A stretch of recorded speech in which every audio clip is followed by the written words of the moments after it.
आज हम लोग 10वीं वर्ग के संस्कृत पढ़ेंगे। और कौन से पाठ पढ़ेंगे आज? द्वितीय पाठ। द्वितीय पाठ का क्या नाम है? पाटलिपुत्र वैभवम। पाटलिपुत्र वैभवम मतलब पटना का हम इतिहास पढ़ेंगे। पटना में क्या क्या चीज़ है, उसके आसपास के चीज़ को हम लोग वर्णन करेंगे।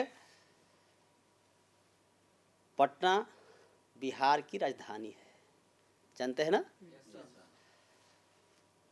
बिहार बहुत से चीज़ों के लिए प्रसिद्ध है। पटना जो है बहुत चीज़ों के लिए प्रसिद्ध है। जैसे पटना जो है गोल घर के लिए प्रसिद्ध है, तारामंडल के लिए प्रसिद्ध है। वहाँ गांधी मैदान देखते हैं, चिड़ियाघर देखते हैं, सचिवालय के लिए, महावीर मंदिर के लिए। पटना जो है हमारे देश का पर्यटन स्थल है, समझ गए? बहुत से देश विदेश के लोग पटना को देखने के लिए आते हैं, समझ गए ना? तो हम इस विषय में आपको बताएंगे पाटलिपुत्र के बारे में, ठीक ना? पाटलिपुत्र वैभव के बारे में आपका किताब में दिया गया है, उसको हम लोग पढ़ेंगे। पाटलिपुत्र वैभव, पाटलिपुत्र का वैभव। बिहार राजस्य राजधानी नगरम पाटलिपुत्रम सर्वेषु कालेषु महत्व धारयतः। बिहार राज्य का राजधानी नगर पाटलिपुत्र सभी कालों में महत्व धारण किया हुआ है, सभी कालों में। तो काल समझते हैं ना? जो भी काल बीता प्राचीन समय में, चाहे वर्तमान हमेशा हर समय पटना का इतिहास जो है महत्वपूर्ण रहा है। अस्तिहास सहर्द सहर्द द्विवर्ष परिमितः वर्तते। इसका इतिहास 2500 वर्षों के आसपास है। पाटलिपुत्र का इतिहास बच्चों कितने वर्ष पुराना है? 2500 वर्ष। हाँ, 2500 वर्ष पुराना है। ये प्रश्न आया था इस वर्ष बोर्ड परीक्षा में, इसको याद कर लेंगे ना। इसमें जो बहुत से ऑब्जेक्टिव क्वेश्चन आएंगे, इसको दिमाग में नोट करते जाएंगे, ठीक ना? अत्र धार्मिक क्षेत्रम राजनीतिक क्षेत्रम उद्योग क्षेत्रम च विशेषणम ध्यान आकर्षकम। यहाँ धार्मिक क्षेत्र, राजनीतिक क्षेत्र और उद्योग क्षेत्र विशेषतः ध्यान को आकर्षित करता है। यहाँ तीनों क्षेत्र जो है लोगों को आकर्षित करता है। कौन से तीनों क्षेत्रों में? धार्मिक क्षेत्र हो, चाहे राजनीतिक क्षेत्र हो और चाहे उद्योग क्षेत्र हो, तीनों क्षेत्रों में लोगों का ध्यान आकर्षित करता है। वैदेशिका यात्रिणं मेगास्थिरिजः फह्यान हिंसांगः इत्सिंह प्रभृतयः। मेगास्थनीज, फह्यान, हिंसांग, इत्सिंग आदि विदेशी यात्रियों ने अपने अपने स्मरण ग्रंथों में पाटलिपुत्र का वर्णन किया है, समझ गए? वैदिका यात्रा मेगास्थनीज फयान हिंसांग इति प्रभृत्य पाटलिपुत्रस्य वर्णनम स्व स्मरण ग्रंथेषु चक्रु। मतलब क्या समझे? मेगास्थनीज, फयान, हिंसांग, इत्सिंग आदि विदेशी यात्री ने अपने अपने संस्मरण ग्रंथों में पाटलिपुत्र का वर्णन किया है। पाठ्य अस्मिनम पाटलिपुत्र वैभवम सामान्य परिचय वर्तते। इस पाठ में पाटलिपुत्र के वैभव का सामान्य परिचय है। इस पाठ में किसका परिचय पढ़ेंगे? पाटलिपुत्र वैभव के बारे में, ठीक ना? प्राचीनेषु भारतीयेषु नगरस्वयंतमः पाटलिपुत्रनुंगमः वसिद्ध चित्रम महानगरम बभुवः। प्राचीन भारतीय नगरों में पाटलिपुत्र गंगा के किनारे बसा हुआ एक श्रेष्ठतम और विचित्र महानगर था। पाटलिपुत्र किस नदी के किनारे बसा हुआ है बच्चों? गंगा नदी के किनारे। याद करना। पटना के किस दिशा में गंगा नदी है, पटना के किस दिशा में गंगा नदी है? उत्तर दिशा में। किस दिशा में? उत्तर दिशा में। हाँ। तद विषय दामोदर गुप्तो नाम कवि कूटनिम थाक काव्य कथ्यति। इसके विषय में दामोदर नामक कवि ने अपने प्रसिद्ध कूटनिमन काव्य में कहा है। कूटनिमन काव्य में क्या कहा है? कौन से कवि ने कहा है? दामोदर नाम कवि ने। और कौन से ग्रंथ में? कूटनिमन काव्य में कहा है। क्या कहा है सुनिएगा। अस्ति महितल तिलकम सरस्वती कुल गृहम महानगरम नामना पाटलिपुत्र परिभूत पुरंदर स्थानम। महितल तिलकम, धरती का तिलक स्वरूप, धरती का लक्ष्मी कहाँ है? पटना में। सरस्वती कुल गृह, सरस्वती मतलब ज्ञान का केंद्र है। ज्ञान का केंद्र कहाँ बच्चे हैं? पटना है। जानते हैं पटना में बहुत से विद्वान लोग उत्पन्न हुए हैं, समझ गए? वहां आप जानते हैं पाणिनि कौन थे? संस्कृत व्याकरण के रचयिता थे। वो कहाँ के रहने वाले थे? पटना के। पतंजलि नाम सुने हैं ना? वो कहाँ के रहने वाले थे? पटना के। तो पटना जो है बहुत से विद्वानों को जन्म दिया है। इसलिए पटना को हम क्या कहते हैं? सरस्वती का कुल गृह कहते हैं। सरस्वती का कुल गृह यानी शिक्षा का घर। बहुत से विद्वान लोग पैदा हुए हैं पटना में और ख्याति प्राप्त किए हैं। इसलिए पटना को क्या कहते हैं? शिक्षा का घर या केंद्र कहते हैं। परिभूत पुरंदर स्थानम, इसका अर्थ हुआ कि पटना कैसा हुआ है? इंद्रलोक के समान।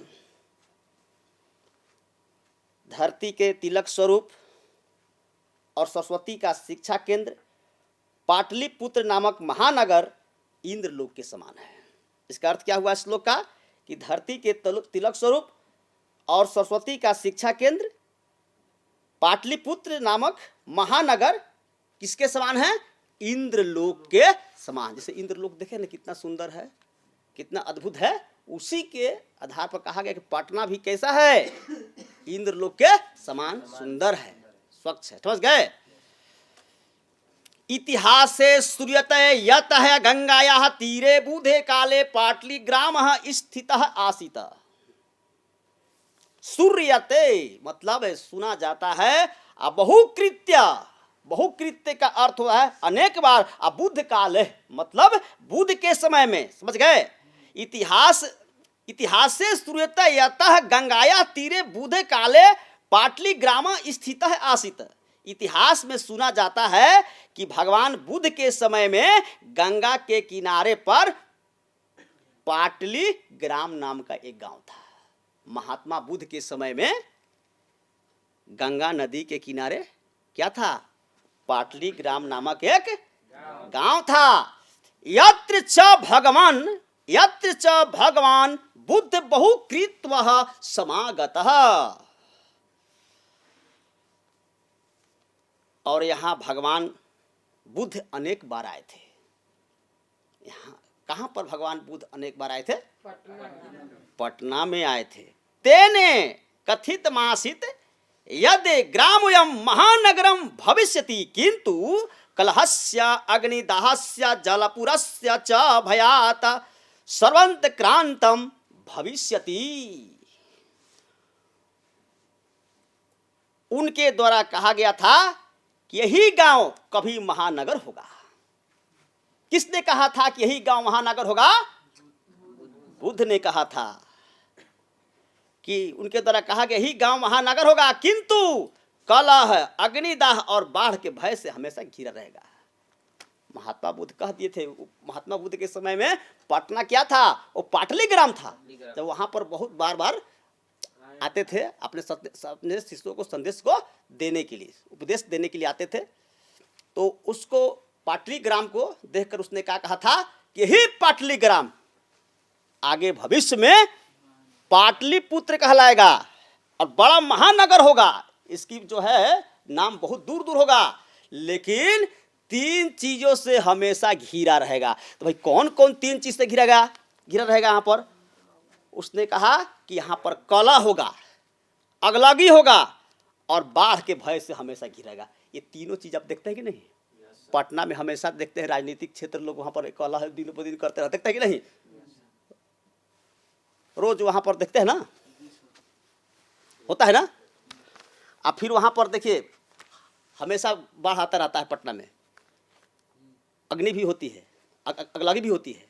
ये 3 चीज जो है, जो कहे हैं महात्मा बुद्ध कहे अनुसार 3 चीज आज भी वहां पर होता है। अब आगे है कि कलांतरेण पाटली ग्राम एवं पाटलिपुत्र मिति कथितः, बाद में यही पाटली ग्राम पाटलिपुत्र नगर कहा गया। यही पाटली ग्राम आगे चलकर क्या हो गया? पाटलिपुत्र कहलाया। चंद्रगुप्त मौर्यस्य काले अस्य नगरस्य शोभा रक्षा व्यवस्था च अतिकृष्टा सिद्धति यूनान राजदूतः मेगास्थनीजः स्वसंस्मरणेषु निरूपयति। चंद्रगुप्त मौर्य के समय में इस नगर की शोभा और सुरक्षा व्यवस्था बहुत अति उत्तम थी। किसके समय में उत्तम थी? चंद्रगुप्त मौर्य के समय में इस नगर की शोभा और रक्षा व्यवस्था बहुत उत्तम थी।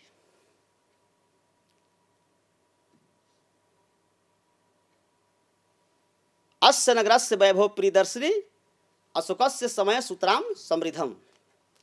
लेकिन मैंने ये बात को नहीं बताया कि चंद्रगुप्त मौर्य काल में बताया मैंने कि इस नगर की रक्षा व्यवस्था अत्यंत उत्तम थी। इसका वर्णन किसने किया था? यूनान राजदूता मेगास्थनीज स्वस्मरणेषु निरूपयति। जिसका वर्णन यूनानी राजदूत मेगास्थनीज ने अपनी आत्मकथा में निरूपित किया है। इसको आत्मकथा में किसने निरूपित किया? मेगास्थनीज, ठीक ना। अस्य नगरस्य वैभव प्रियदर्शिना अशोकस्य समय सुतराम समृद्धम। इस नगर की वैभव प्रियदर्शी अशोक के समय में और अधिक समृद्ध थी, मतलब और अधिक विकसित थी। जब अशोक जब पटना का सम्राट बने थे तो उनके समय में पटना का और अधिक विकास हुआ था। किनके समय में? अशोक के समय में। बहुकालम पाटलिपुत्रस्य प्राचीन सरस्वती परंपराया प्रवर्ततः इति राजशेखर स्व काव्यमीमांसा नाम के कवि शिक्षा प्रमुखे ग्रंथ सादरम स्मृति। बहुत समय तक पाटलिपुत्र की प्राचीन शिक्षा परंपरा चलती थी। माने वहाँ पटना में जो है प्राचीन समय से ही कैसी परंपरा है? शिक्षा की परंपरा रही है। मतलब वहाँ पर जो है प्राचीन समय से ही विद्या में अध्ययन विद्वान लोग पैदा हुए हैं और बहुत से लोग वहाँ नाम कमाए हैं। मैं बताया ना कि पतंजलि हुए, आपको पाणिनि हुए, अनेकों जो है विद्वान वहाँ पर पैदा हुए हैं। इति राजशेखर स्व काव्यमीमांसा नाम के कवि शिक्षा प्रमुखे ग्रंथे सादरम स्मृति। ऐसा राजशेखर नामक कवि ने अपनी काव्य मीमांसा नामक कवि शिक्षा प्रमुख ग्रंथ में आदर पूर्वक उसको स्मरण किया है। उसको किसने स्मरण किया है? मेगास्थनीज ने। समझ गए? ध्यान देंगे। स्व काव्य मीमांसा कवि शिक्षा प्रमुख ग्रंथ सादरम स्मृति। स्व काव्य मीमांसा के कवि कौन है? राजशेखर। स्व काव्य मीमांसा के लेखक कौन है? राजशेखर स्व काव्यमीमांसा नाम के कवि शिक्षा प्रमुखे ग्रंथे सादरम स्मृति। ऐसा राजशेखर नामक कवि ने अपनी काव्यमीमांसा नामक कवि शिक्षा प्रमुख ग्रंथ में इसको आदर पूर्वक स्मरण किया है। समझ गए? अगला है अत्र पर्व वर्षा विह पाणिन पिंगला विह व्याडी वर चित पतंजलि यह परीक्षिता ख्याति मुँह पे जगमू।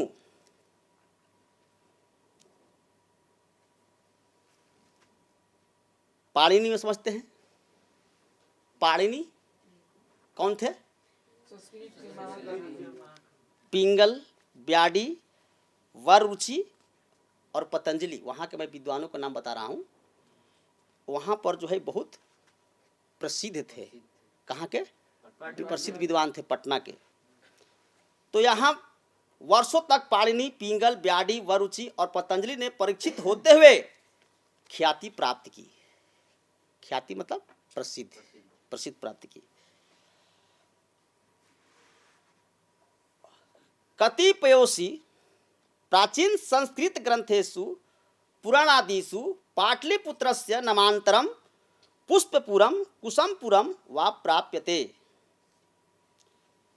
पुष्पपुर या कुसुमपुर, यह शब्द पुष्पपुर या कुसुमपुर दोनों नाम एक ही है। पुष्प मन क्या, कुसुम मन क्या होता है? फूल। और कुसुम मन क्या होता है? फूल। तो कुछ प्राचीन संस्कृत ग्रंथों तथा पुराणों आदि में पाटलिपुत्र का दूसरा नाम पुष्पपुर या कुसुमपुर भी पाया जाता है। बहुत से संस्कृत ग्रंथों में, पुराणों में पाटलिपुत्र का नाम क्या पाया जाता है? पुष्पपुर या कुसुमपुर पाया जाता है। अनेन ज्ञाते यत् नगरस्य समीपे पुष्पणाम बहुलमुत्पादनम भवति अस्मः। इससे ज्ञात होता है कि नगर के पास में फूलों का उत्पादन प्रचुर मात्रा में होता था। कुसुम नाम क्यों पड़ा?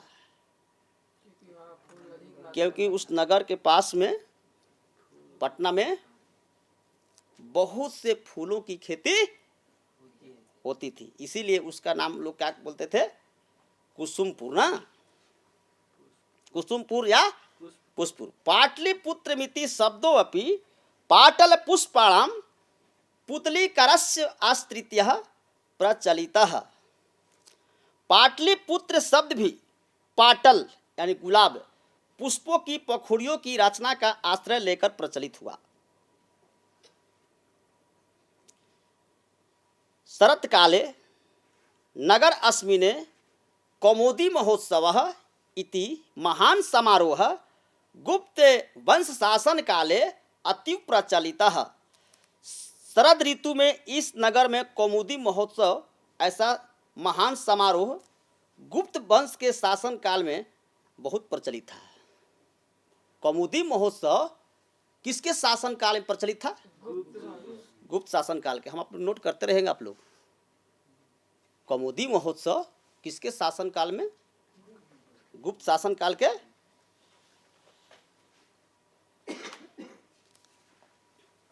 समझ गए? तत्र सर्वे जना आनंद मग्नः अभवन।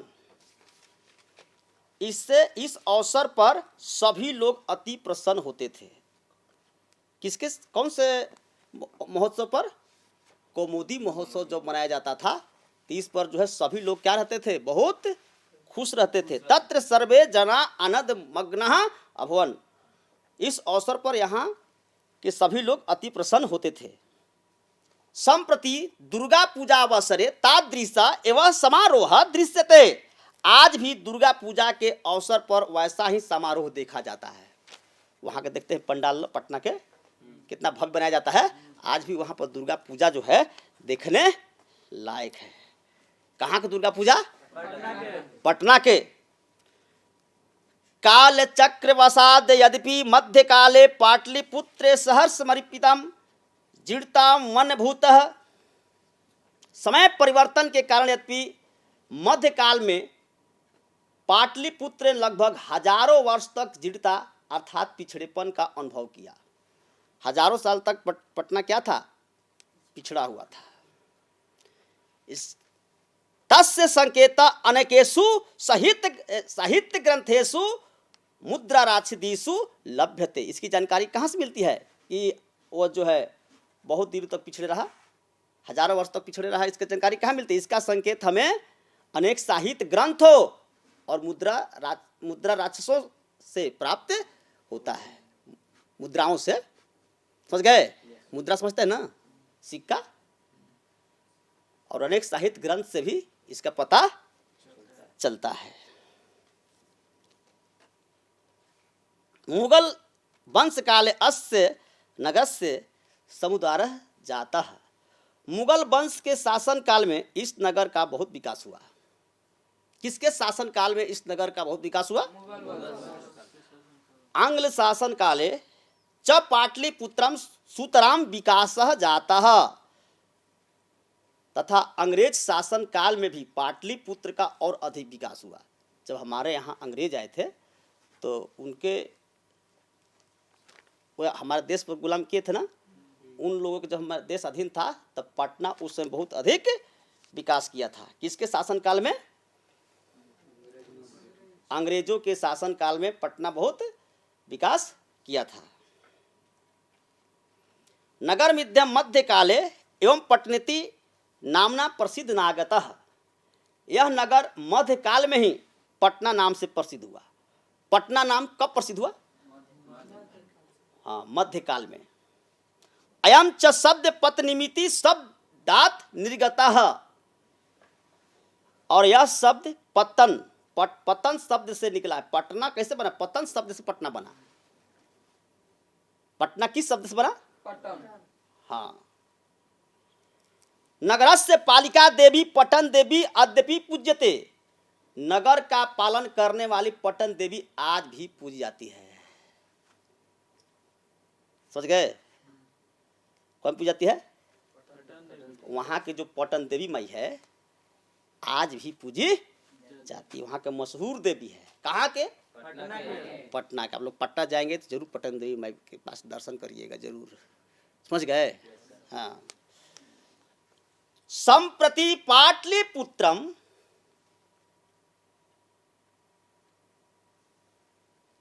अति विशालम वर्तते बिहारस्य राजधानी चास्ति। संप्रति शब्द आया है। संप्रति का अर्थ क्या होता है?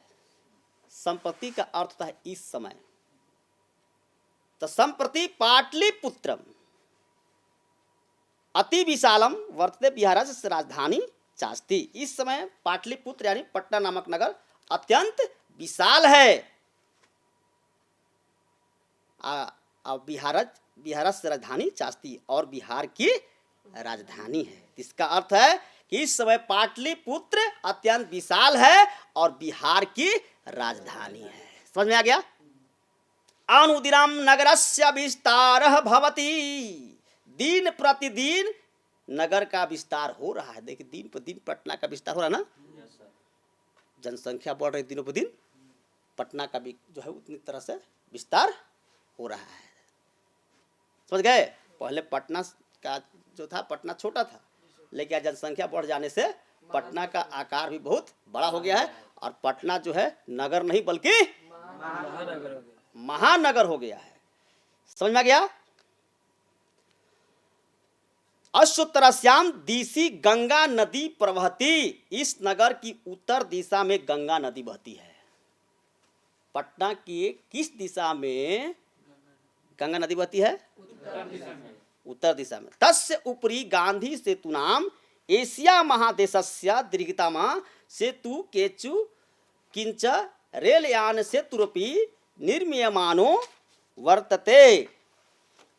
उसके ऊपर एशिया महादेश का गांधी सेतु सबसे लंबा पुल बना हुआ है और रेलयान सेतु भी निर्माणाधीन है। एशिया का सबसे बड़ा पुल, रेलवे पुल कौन है? महात्मा गांधी सेतु पुल। देखे ना? गए हैं आप लोग? हाँ, तो एशिया को सबसे बड़ा लंबा पुल है कौन? हाँ। नागरयास्मिनाम उत्कृष्ट संग्रहालय उच्च न्यायालय सचिवालय गोलगृहम तारामंडलम जैविक उद्यानम मौर्यकालिक अवशेष महावीर मंदिरम इत्यते दर्शनीय सन्ति। इस नगर में उत्कृष्ट संग्रहालय, उच्च न्यायालय, सचिवालय, गोलघर, तारामंडल, जैविक उद्यान, मौर्यकालीन अवशेष, महावीर मंदिर आदि दर्शनीय स्थान है। वहाँ लोग यही सब देखने के लिए जाते हैं। समझ गए? वहाँ का दर्शनीय स्थान क्या क्या है? उच्च न्यायालय, सचिवालय, गोलघर, तारामंडल, जैविक उद्यान, महावीर मंदिर, वहाँ का देखने लायक स्थान है। कहाँ का देखने लायक स्थान है? पटना का। पटना जाते हैं ना तो वहाँ पर ये सब जरूर देखिएगा।